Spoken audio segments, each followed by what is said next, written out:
Hey guys, welcome to the Mobile Center. We are looking at one of the latest foldable smartphones from Samsung, the Fold 3.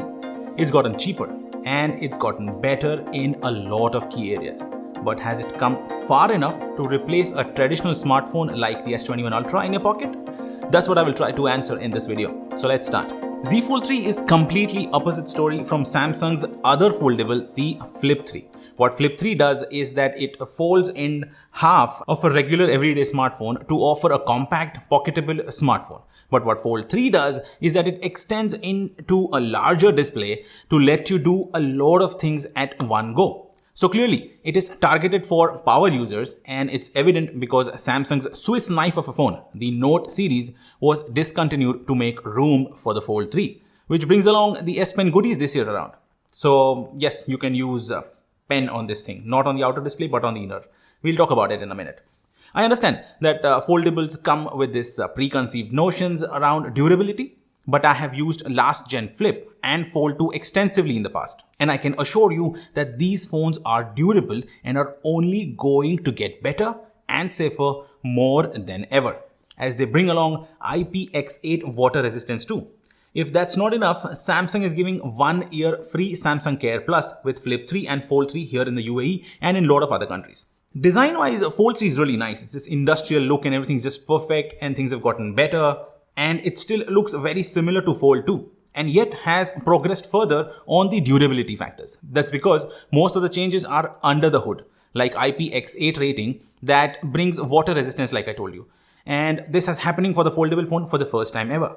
A tougher aluminium body while shaving off a few grams in weight, which does help in lugging this rather bulky device with slightly more comfort than the last year. Personally, the most interesting change for me was employing the 120Hz panel for this outer cover screen, because more often than not, you will find yourself interacting with this Fold 3 through this outer display a lot more than you would like. And getting the higher refresh rate on this display does make the experience better and smoother.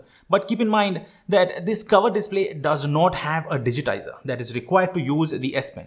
So S Pen is going to work only on the inner display. Cover display on Fold 3 measures at 6.2 inches but is very narrow due to a taller aspect ratio of 25:9.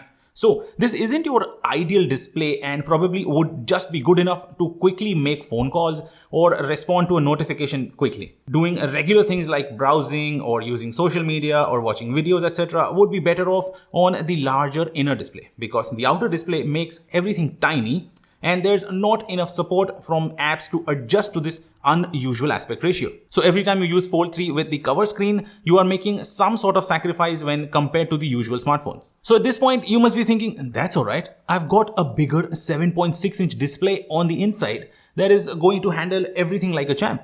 Well, yes and no.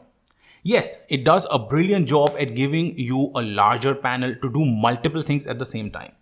Read articles, review documents, surf through Reddit and play games.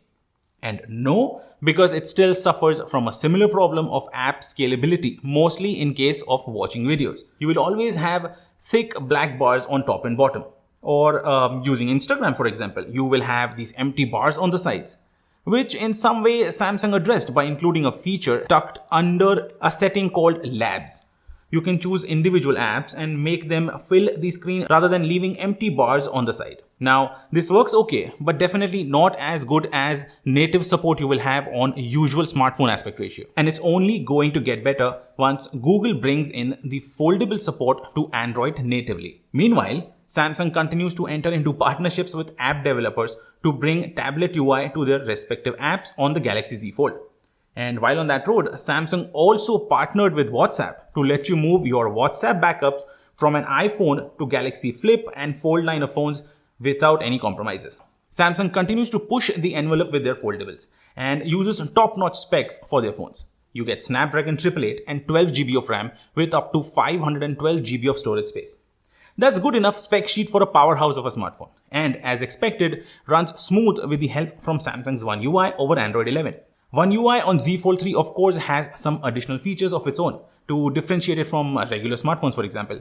And like I would say, maybe something on top of my mind is like opening multiple apps at one go. You can now pin the edge panel on the side to give it more desktop-like look, so you have access to these apps at all times within any other apps.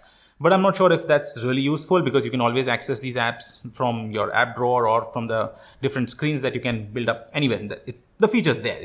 You get the point.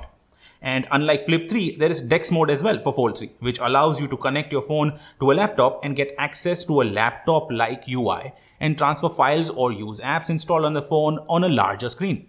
So all of this makes it very evident that this phone is clearly a multitasking masterpiece and has what it takes to please a power user, including a great battery life.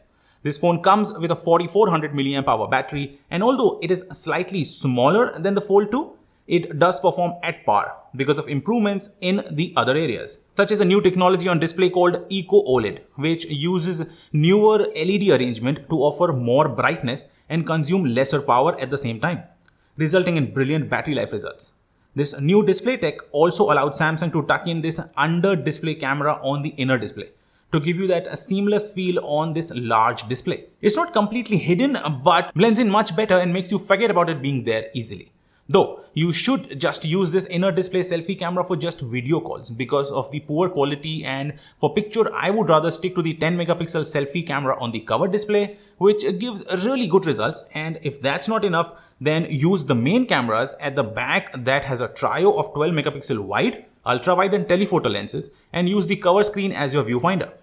And beyond selfies, the main cameras at the back perform really good and shows how much better the software processing is on Fold 3 while using these old sensors. Yes, I know they're not going to beat the setup on S21 Ultra or the output from the iPhone 12 Pro Max, but you will not have a lot to complain with the camera on Fold 3 that's what I'm trying to say, because they perform decently. So overall, it's a phone that promises a lot, and yet it is still very far from the comfort zone you have on a conventional smartphone, especially due to the unusual aspect ratio on the outer and on the inner displays.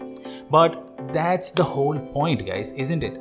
This thing is built to push the boundaries and take you out of your comfort zone to let you experience that is something which is completely different and not possible on any other smartphone. It's more durable and more affordable and brings along few newer tricks as well to play with. But don't just go for this phone just because it has a bigger display, because that you can achieve with a tablet, for example. Rather, go with this if you want to be at the forefront of the smartphone technology and would want to achieve a ton of things with a phone in your pocket rather than reaching for a tablet or a laptop instead. If there's something more that you would like to know about Z Fold 3, then ask me in the comments below or connect with me on Twitter. Let's take the conversation there. Hit a thumbs up if you liked the video. Thank you for watching, guys. Cheers.